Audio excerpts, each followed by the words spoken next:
I don't know if it came before or after the divorce, but it just kind of like we didn't fight. I didn't hate him. I just I just didn't want to be married to him anymore. I just I didn't feel like I felt like because I didn't think he loved me, that why would I why would I stay any longer? Like, and I knew when I first found out nobody would want me. I had six children under seven. So I knew there was no point. Plus, I didn't want my children to grow up in a broken home. So I figured might as well just wait. Like like there was no reason to rush into that. And I thought, well, maybe he'll change. And he did to an extent change. Um, like, he did do dishes or he did cook or those things. He did become more active in the church at a different level, but I I I don't think the forgiveness really came until after I was out of the marriage. I don't think I forgave him during. And I can picture some of it, like, because he'd be teaching one of our Sunday school classes and I didn't want to be there because I didn't respect anything he had to say. I knew he had it all up here, but I didn't believe that what he was saying was from here. Like whatever he was teaching, it didn't matter what he was teaching on. I I didn't want to be in that room many times. And a lot of times I would like go work in the nursery or make an excuse not to be there when I knew he was teaching. As I couldn't respect it at all. Do you feel like you became bitter?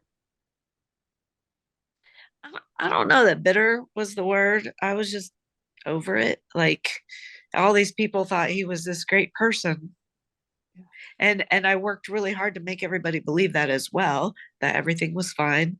Like no matter where we went, people would see us, we'd hold hands and we'd laugh and we'd joke. And, the kids weren't allowed to sit between us. They had to sit on either side, like I wanted them to know how to treat a spouse and how to, so we didn't fight. We didn't really, have a lot of disagreements, but there was a lot lacking as well. Yeah, for sure. So you get divorced, and at what point do you realize, I have to forgive him?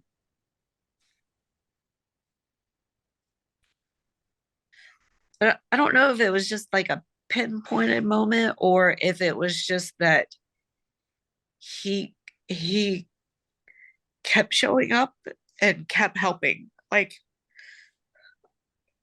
he helped me move. He fixed the shelves in the closet. He like all those things that I figured he would have just been glad to be done. And he kept coming back. So I think it took a little bit of time, but I realized like he knew he was wrong and he knew he had screwed up. And so I don't know if there was like a certain day or time. It was just kind of a gradual. Well, and I think it's important here for listeners to understand that while, yes, I opened the podcast with Ephesians 4:32 and will continue to say that it is not a suggestion, but it is a commandment, but we all get there differently. And listeners out there, it is okay. It doesn't matter whether it's an extramarital affair or any other kind of trauma. It's okay if you need to take some time to get to make the transaction of forgiveness.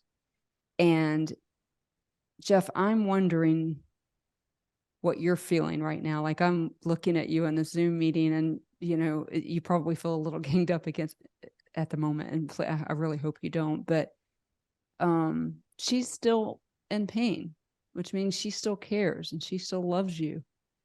And this isn't how she drew it up either, right? Like when we were watching the couples that we were all jealous of at Clearwater Christian College, this wasn't part of the plan. I'm sure 6 kids weren't either, but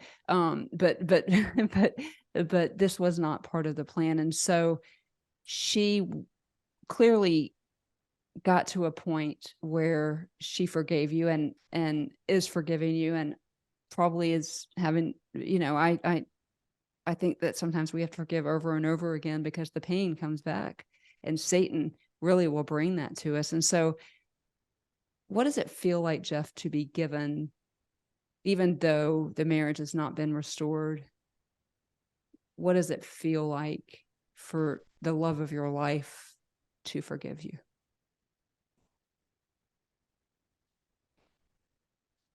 I mean, it's powerful. Because you had asked her if she ever forgiven me in between, and certainly within those 15, 16 years, absolutely never felt like I was forgiven. Like she said, it was kind of like I had a 15-year audition to see if I was good enough. And once the divorce happened, um, kind of, I was fairly prepared to give her the distance that I felt like she wanted. She had she had another relationship. I was prepared to give her the distance and leave her alone. Um, and she's the one that actually made the first step back towards me, which really, really surprised me. Tell me more about that. It was just kind of out of the blue for me that she messaged me that she felt like the relationship she was in wasn't right. It wasn't God honoring. And it's been 3 years of kind of ups and downs and backs and forths and um, pain and difficulty and all that kind of stuff. It's been a very difficult 3 years, 4 years. But I felt like um, once there was some hope, especially like last year, I felt like we had really started closing some distance, feeling like there's a chance we can make it. It was a little bit of it was more validation that what God was doing in me was worth something. I still remember that night that she told me, and the next couple of nights that she told me, after she had asked for the divorce, didn't sleep for a couple of days, knew that I was at a breaking point in my life. I was at the closing of a chapter and the opening of a new chapter. And what was I going to let that next chapter be? I could have just walked away and lived however I wanted to, free from marriage. I could just carouse and live whatever life I wanted. Or I could pour myself into Jesus Christ and see what it really meant to give him everything. And I remember having this conversation with some guys in a Bible study. I challenged the guys. I said, imagine if you set up everything. You're looking at a table that's set with all of the pieces of your life, and then what if you just cleared the table of everything and you put Jesus in the middle of that table and then started to reset the table? How different is that table going to look? Wow. It, We need to let that breathe for a second. That is so huge. Because we all extraordinarily painful when you realize God standing there at the door saying, as you're coming in after having said that, he's like, okay, let's do that. That's a great plan. I'm going to clear your entire table, and then we're gonna reset this. Praise to him for his mercy. His unfailing love endures forever. His mercies are new and fresh every morning. That he was willing to let me start over with back to basics, back to scripture and prayer, in a way that I'd never experienced before. But having nothing, having everything taken away, that he's all I had left. And that work that he did kept me coming back to Tammy. I wanted her life to be good, whether I was a part of it or not. Whatever I could do, whatever I could share, whatever I could sacrifice. I loved her with a very new love, a love that was rooted in my faith in Jesus. Because of Jesus' love for me, I wanted Tammy to feel loved. And I didn't know if she had ever felt loved. And if somebody else was giving her that love, that's fine. You know, as long as it's being done through Jesus. But I praise him that he gave me many, many opportunities to keep bringing his love back to her. So whether it was helping with the Christmas decorations or, you know, whatever the list that she had, whatever opportunity she gave me, I would jump on that. And that was a sense that she left that door open, that I could keep coming back into her life, was a sense of acceptance in the changes that God had done in me, which I took as a reflection of her forgiveness. I was just getting ready to say that is a powerful Tammy.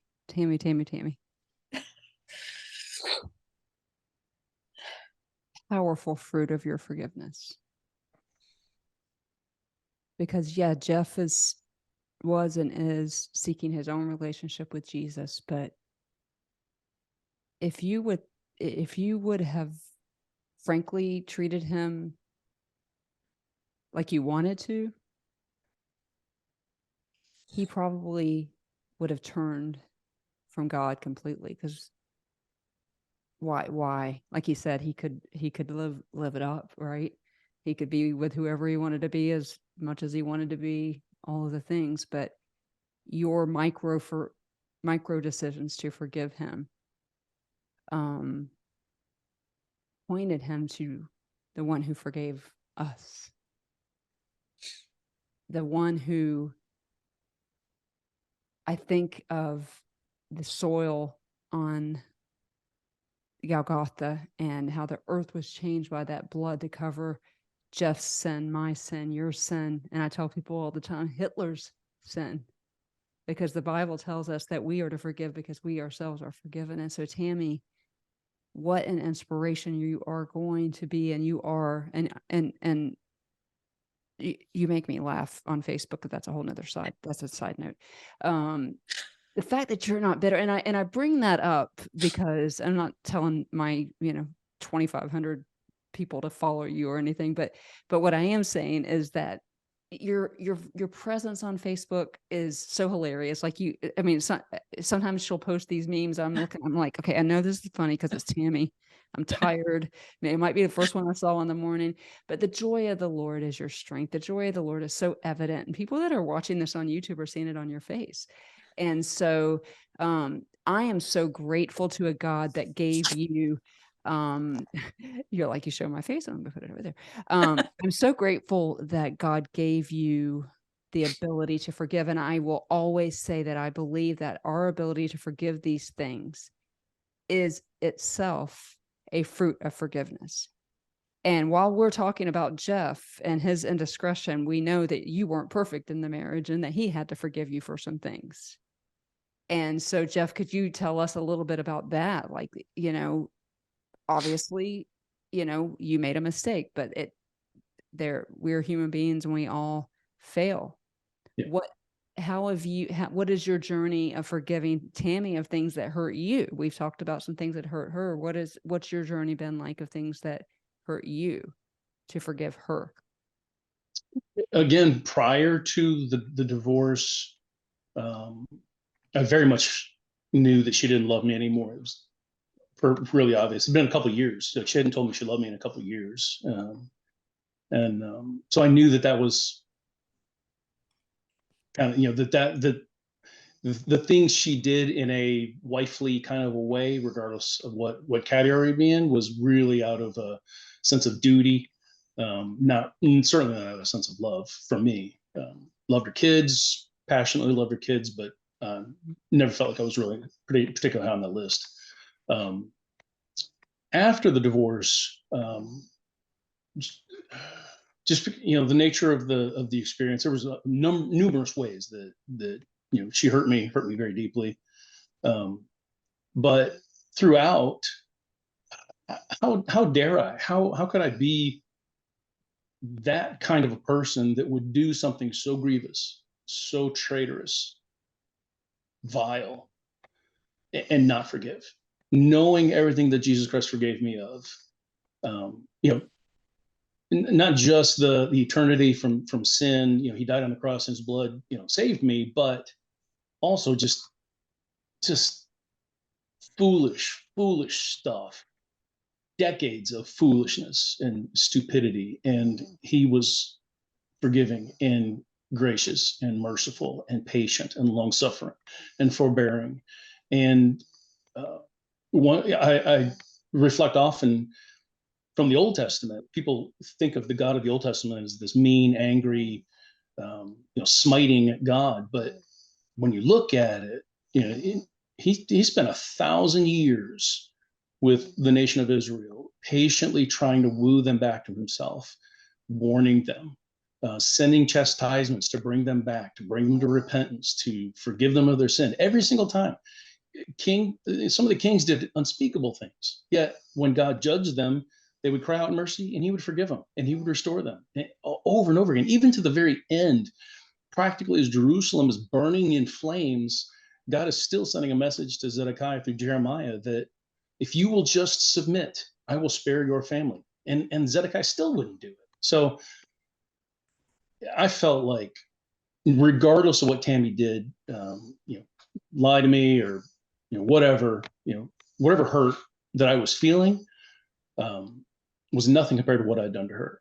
And I was not going to be a person that couldn't forgive.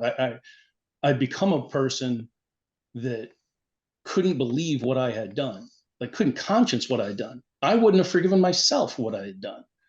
So for me, it was not a difficult challenge to forgive her of what I consider to be minor hurts. We talked a couple weeks ago, and I think Willie at Calvary, maybe I heard it. I heard somebody preach it and remind me of the parable of the debtor in the New Testament, where he would not forgive. He had been forgiven of all these debts, and yet when it got turned around and he needed to forgive a debt, an actual debt, he didn't. And I think that's what you kind of just described. Like, how could I not forgive her, given what God has done for me? That verse in Ephesians 3 that says we are to forgive because we ourselves have been forgiven is powerful. But we are human beings with real hurt, with real pain. And I just love that visual that you talked about. Although for some reason, for me, I picture it as a chessboard in my head with all the players. Like, I scripted it up for them. This is how we're doing this life. And to say to an all-powerful God, clear the board. The King of Kings, you stay right there and you put where you want people. And you script this up because I have sufficiently screwed my life up. And the visual there is just unimaginable. And the forgiveness between the two of you guys are unimaginable. And I'm looking at the pain in your eyes. And so now for some hard-hitting questions, and you can decline to answer them. And remember, like I told you, there's an edit button. But Tammy, do you still love Jeff? Sure. I don't have to ask Jeff, I know. Either of you can answer this, and there'll probably be some awkward silence. I remember when I first moved back to Clearwater and went to Calvary, I landed in Cheryl Rice. And for listeners who don't know who that is, that's the senior pastor's wife. And I just walked in this room for this Bible study. You're talking about the only seat available in the chair. The only seat available in that room was this one seat by this firecracker about 5'2". I had no idea who she was. I had just moved to Clearwater. And when it came time for her to ask for prayer requests, so I left in February, filed for divorce, and got it in March. This was May. And so she asked for prayer requests. And I was kind of in that mode that Tammy was just talking about, just kind of like, I can't deal with this mode, put my head down, do the things. And I remember Cheryl saying to me when she asked for prayer requests, I was like, well, I just finalized a divorce and, kind of sucks right now. Lots of pain going around.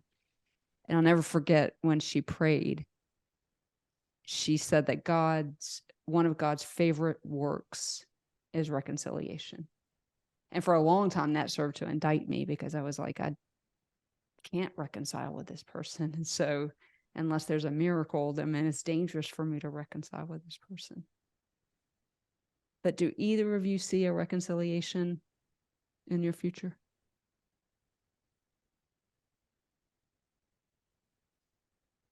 We've talked about it a few times, but I don't know that we have a conclusion yet. It's fair. What are your thoughts, Jeff? Certainly been a serious roller coaster. I really thought last year we were getting really close. I'd actually put a ring on her finger. It was obvious that too early, too soon. Honestly, over the last 12 months, I've deeply struggled with understanding where her heart is and what she wants and where she's going. And is she still looking for something in somebody else? There's still somebody else out there that she thinks is going to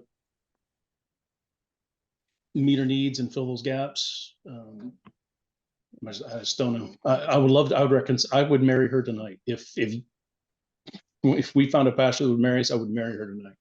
I can get online real quick and be the 1 minute minister. We can make it So, I know. happen. It. Yeah, she's got some. She has told me she feels like she has some things that she has to take care of. That's fair. And that's fair. And that's not withholding forgiveness, right? It's just, here's another hard hitting question for you. Have you been to counseling together? Not since the divorce. We tried a few times before the divorce, and we've had plenty of offers. And that was one of his complaints when I first asked for the divorce. He's like, everybody else gets to go for counseling. Why won't you? And I was like, I sit on the other side of the desk. Yeah, And she said she knew everything that the counselors would say. She knew none of it would work. Okay, well, I'm here to tell you you're wrong about that. But anyway, I was in the moment too. Well, for sure. And look, the thing is, and I feel like we're just three friends, and the rest of the world is listening to us talking right now. But the thing is, too, Jeff, is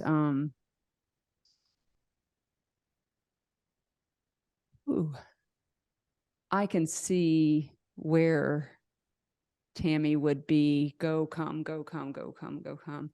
because that pain is so deep. And unless the Lord decides to take it away, Satan is going to continue to use it to make her run. Yeah. And I can't. She's certainly mentioned that on several occasions. She's almost that very thing. Yeah, because I wish that I'm not trying to hurt your heart, Jeff.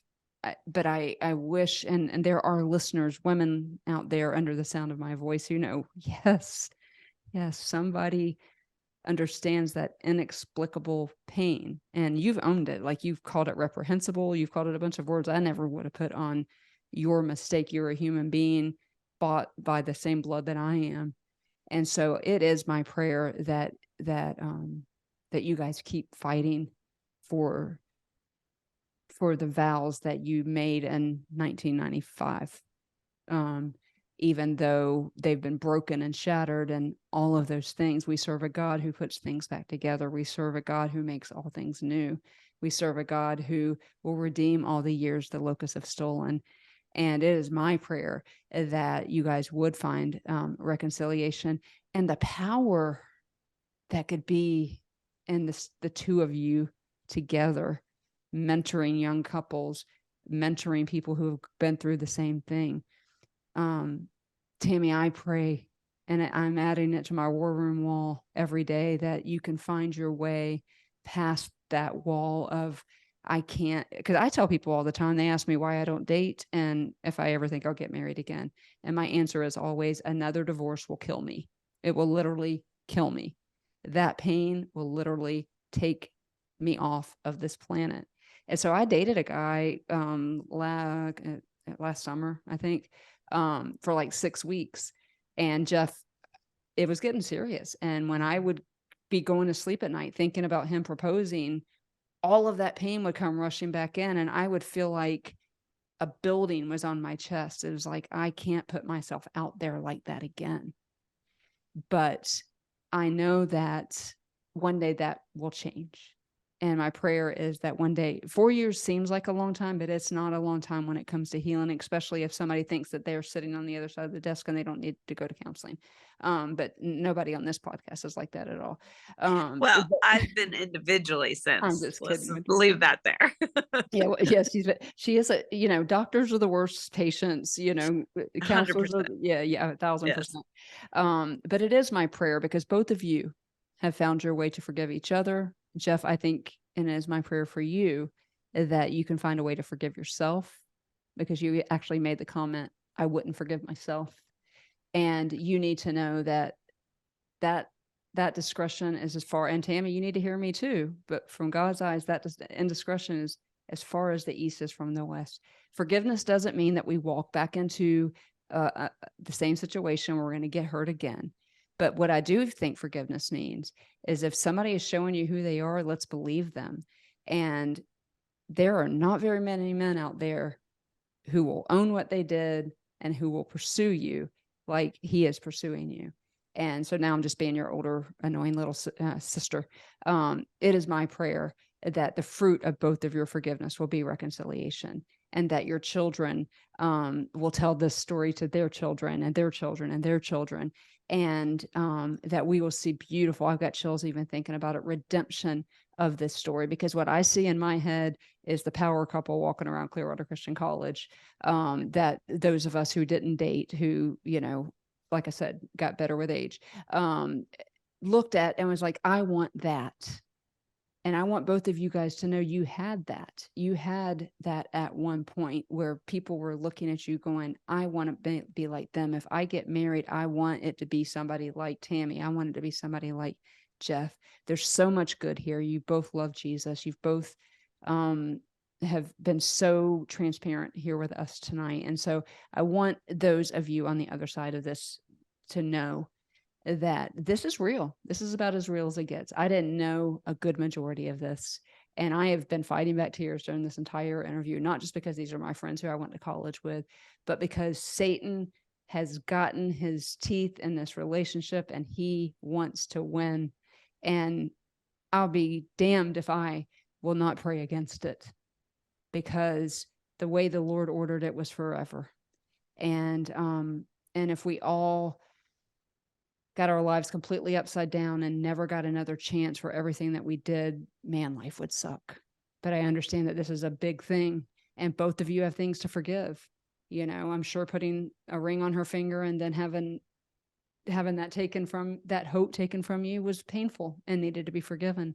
And so there's going to be lots of opportunities for you guys to continue to forgive each other. But my prayer is that there will be reconciliation. And when that happens, I want an invite to that wedding. I don't care if it's just your kids and me. I want an invite to that wedding. What a powerful story both of you have shared with us today. I always like to give the microphone to my guests last. And so we'll start with Tammy and then we'll give it to Jeff. But there are people listening to this podcast. There are women listening to this podcast who have been on Tammy's side of an extramarital affair. There are men who've been on Jeff's side of an extramarital affair, and you can flip that on its ear. So there are people listening to this podcast who have been betrayed by the love of their life. Tammy, what would you say to them in this moment where they're probably the pain that they're feeling after hearing your story is probably palatable? What do you say to that person? What do you say to that girl out there? Seek Jesus. Yeah. And don't stop. Shane and Shane did a series of concerts during quarantine, and they did As the Deer, Pants for the Water. And I've been listening to it on repeat. I just found it. I've been listening to it on the repeat. But there is a lyric in that song, the second verse. You're my friend and you are my brother, even though you are the king. I want you more than any other, more than anything. And I think you guys are there, that you want Jesus more than anything. And that advice, seek Jesus, don't stop. Draw near to him and he will draw near to you. No tear is ever wasted. No pain is ever wasted. Tammy, what you've done here today, we will never know the reach of the people that are listening to your story and your forgiveness, and the fact that you took steps back towards someone who harmed you, who hurt you. That is Christ-like. That is highlighting the star of the story. And so I just think that needs to be pointed out, that you, if this reconciliation happens, it's going to happen because of you. Because you, after the divorce and even now, have taken steps towards someone who hurt you very deeply. And so I hope and pray that you can find your way if it is the Lord's will. And I think it is. I think those vows were forever. And if it's possible, they should be forever. It's my prayer that that pain that you're feeling, and you're going to go, none of us are going to probably sleep very well tonight because it's been pretty emotional. So I'm so grateful for both of you for being here. But I want to tell you the same thing. Seek Jesus. In the hard days, seek Jesus. When you wonder, why am I talking to Jeff? He's a loser. He hurt me. All the things. Seek Jesus. Because then that chessboard gets cleared and you put the king on his throne and he can fill your life with Jeff if that's what he wants. If that surrender is what you just said, seek Jesus. Seek ye first the kingdom of God, and all these things will be added unto you. Matthew 6:33 tells us. And so thank you, because I think that there are people out there that need to hear that. And guys, I know there are women out there whose husbands cheated on them and probably harmed them to domestic violence too. That's not Tammy's story, and you're like, why would I seek Jesus? Why would I do that? Why would a good God let this happen to me? Because man's the one that failed me, not God. And I'm silent for a minute because that's so important. And you could slap that statement on this entire ministry, the Wednesdays with Watson ministry. Man hurt me, not God. God did not, whether he allowed it or whatever. I'm not here to get into the philosophical. I only got a minor in Bible from Clearwater Christian. Whether he allows it or not is not really up for contention. But he is a loving God who wants to see reconciliation in all of our relationships, not just yours. I thought that I would get reconciliation with my ex-husband before he is no longer on this planet. I wanted that because I believe that would have been a beautiful story. I dreamt of the redemption. I dreamt of the remarriage. I dreamt of the life that I thought I signed up for, which was not the life that I got. And he's gone now, and I don't get that reconciliation. But let me tell both of you, if he were on this planet, even as horrible as he was, I would be working towards trying to, I don't know that I would marry him again unless there was a radical change, but I certainly would have taken those steps like you did, Tammy, to him. And I didn't, and he died. And now he's in eternity, probably not heaven, because I couldn't get past myself. So anyway, I pontificated there on my own story a little bit, but I think it's important. Okay, Jeff, now the mic is yours. What do you say to men out there like you? Basically the same thing Tammy said. And it's not just if you're in trauma, not just if you're in a bad marriage. If you're at the beginning and everything's still, honeymoony and wonderful and frolicking in the meadows, if you're not chasing after Jesus, he's not the centerpiece of your life. If you're not looking to him to author, the kind of phrase I've gotten in the habit of saying is your days and your ways. Every day needs to be wrapped around him, and every path that you take, the way that he creates, he's both your companion on those paths, but he's also the one creating the path. So when there's bumps and there's dips and there's scary parts, he made it that way. And so he's become the sovereign of my days and my ways. And Oh, I love that. It's the only way to live. It's the only way you get any meaning. I'm so exhausted trying to chart my own path and plan my own success, and it's exhausting. And I don't want to do it anymore. And now that I've spent, I'd been saved for 36 years before God finally radically and tragically, catastrophically got my attention. allowed me the opportunity to pour myself back into him and to say, okay, I've said I trusted you all these years. Now I'm actually going to put everything in your hands. I'm actually going to trust you. I'm going to take everything in my life and put it in your hands and let you take care of it. And I think you're going to do a better job than I am.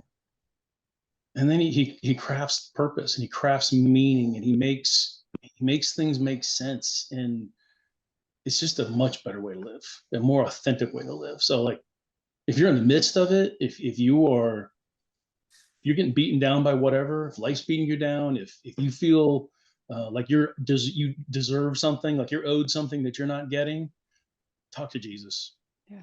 Because he's got the answer. Whatever you're feeling, whatever you're trying to cope with, whatever baggage you're carrying, Jesus has the answer. And most people never know because they never authentically allow him to take the reins, to take control. We think, we'll go to church and we'll pay tithe and we'll, read our chapter of Proverbs every morning, but we don't dig into that relationship. In Jeremiah, he said, if you seek me early, you will find me when you seek me with all your heart. In Hebrews 11 said, you can't please him unless you recognize that he exists and he's a rewarder of those who diligently seek him. And if you're not chasing after him in a relationship, nothing else is going to work.